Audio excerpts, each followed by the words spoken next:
Hello, and welcome to my channel. Prepare for a night of terror, psychosis, cults, night stalkers, hostages, let's not forget massacres. A night when you're in someone's unconscious mind, hoping and praying you can run away from the creepy person in your backyard, or maybe escape from the deranged person holding you hostage. Being the audience yourself, you start to ask yourself, how did I get into this transcendental science? It'll trap you in your own mind like a prisoner. Lock your doors, say your prayers, stay out of the driveway, be aware of the bumps in the night, and the prickles in back of your neck during a good night's sleep.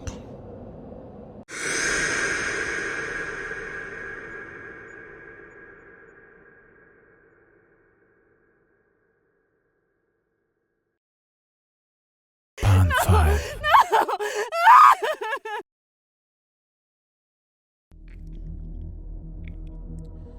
After doing 3.5 years at a minimum security camp in Montgomery, my life went downhill. I was left with nothing and completely shattered and ghosted by my own family. I threw away all that I could become and ended up being a bookkeeper under an embezzlement from union welfare. I also scored free drugs into the scheming business, almost becoming an addict. On my release date, with nowhere to run or beg, I decided to give escorting a chance. I went by the name of St. Clair, always dressed classy with the same image of Order of Poor Ladies. I even put on an innocent act.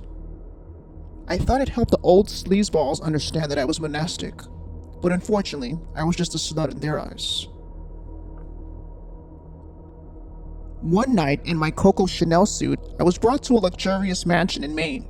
It belonged to a wealthy 41-year-old guy who was gothic and very unearthly. He liked to be described as mystifying.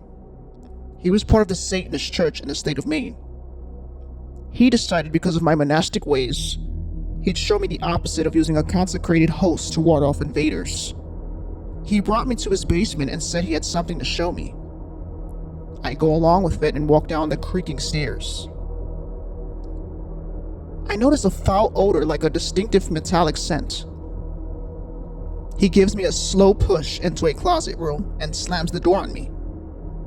I slowly shifted my eyes to the right and saw what I thought was a fetus inside of a glass jar.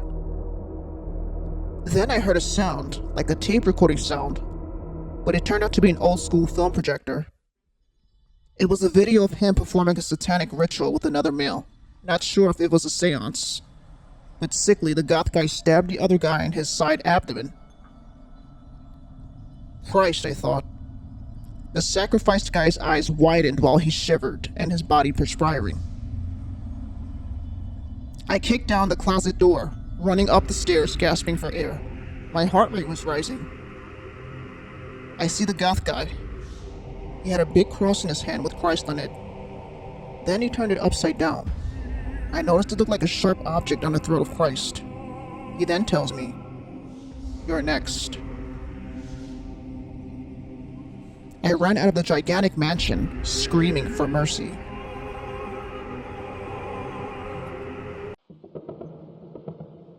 Bond 5. Bond 5.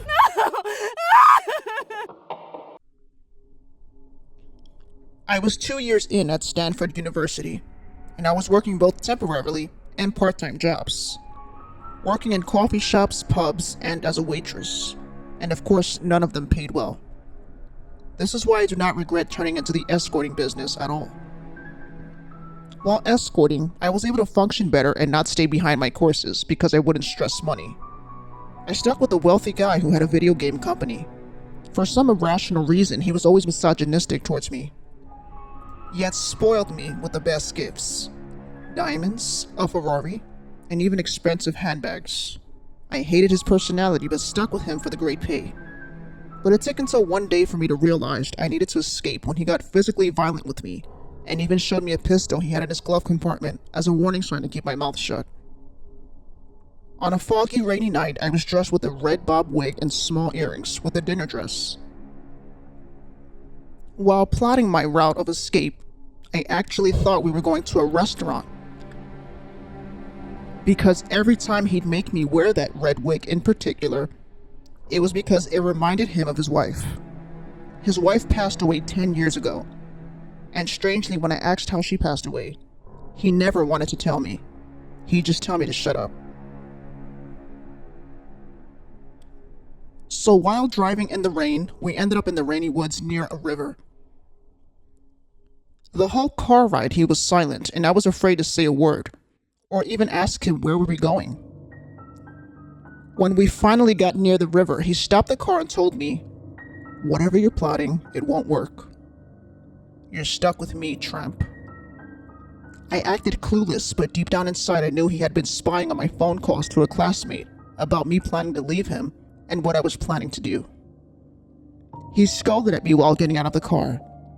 I stayed glued to my seat, petrified. He then opens my door and drags me out of the car, pulling me to the river. He starts clenching his jaw and grabs me by my neck, telling me, "The only way you're leaving me is if you were to drown to death." My nostrils flared and my eyes popped out. I begged for him to stop.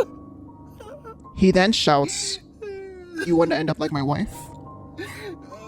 She pushed me, and now you're pushing me." My mouth dropped while tears ran down my face. No. Please stop. I'll be submissive Carrie like you always wanted me to be." "Atta girl," he said maliciously.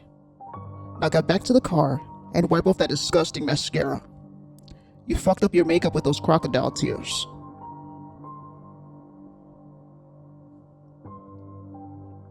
I did exactly what he said and went back into the car, letting him take me to dinner. I barely had an appetite and decided to drown myself in champagne and a Valium so that I could calm down. But I knew this was the last straw. After this night, I decided to go straight to the police and began a cleaner hustle to pay for my education. Where there's a will, there's a way, ladies. Always remember. Pan 5.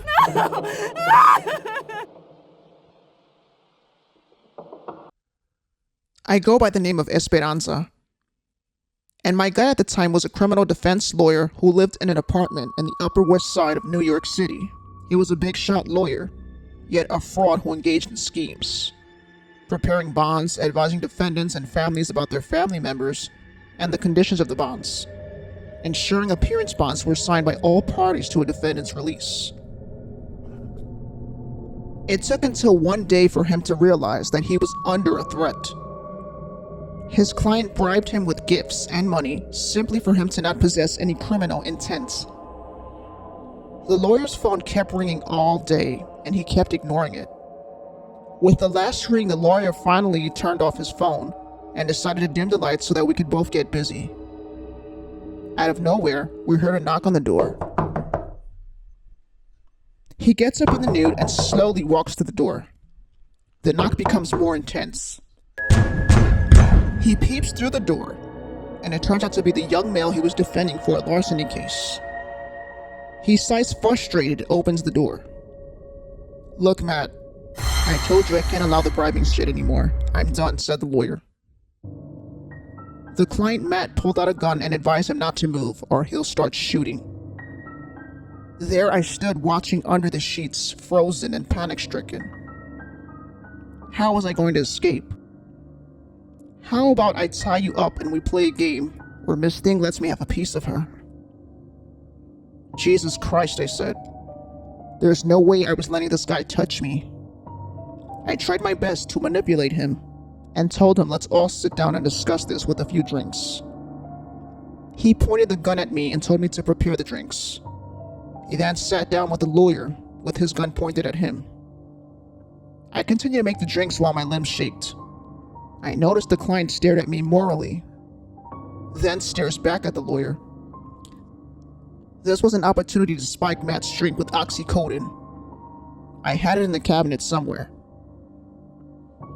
I tried my best to crush the pills fast, but he rushed me and I panicked. The lawyer slowly walked in back of the client, reaching for an empty champagne bottle, planning to smash it on Matt's head.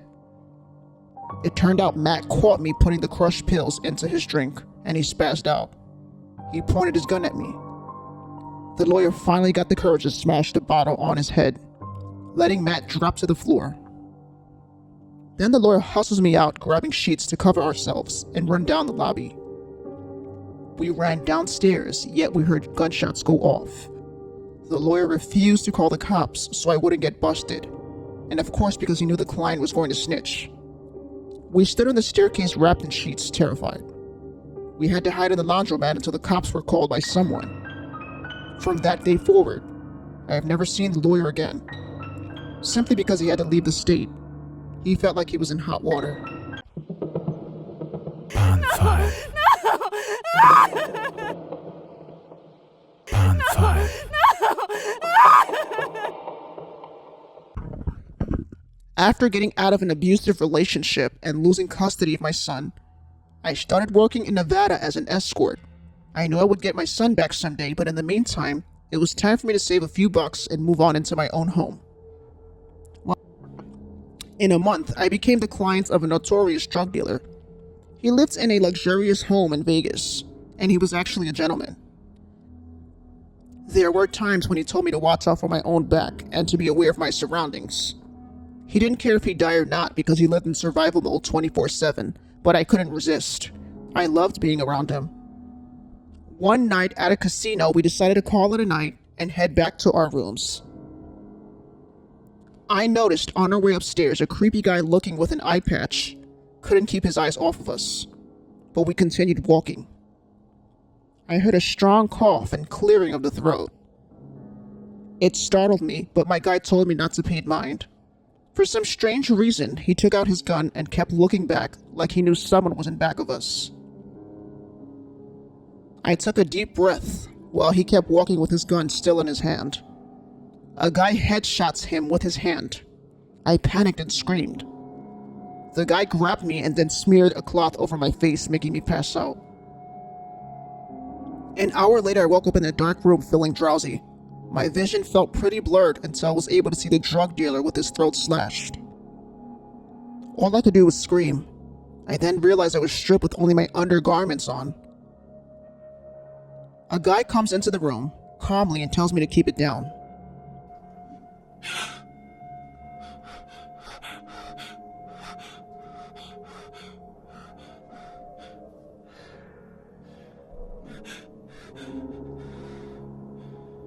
Calm down and I'll let you go. I just stayed frightened with my nose sniffling. Give me a reason why I should let you go, he asked. I had no words. I finally said, I'm just his client. I'm a single mother that needs money. You're a whore. I felt ashamed but stood quiet.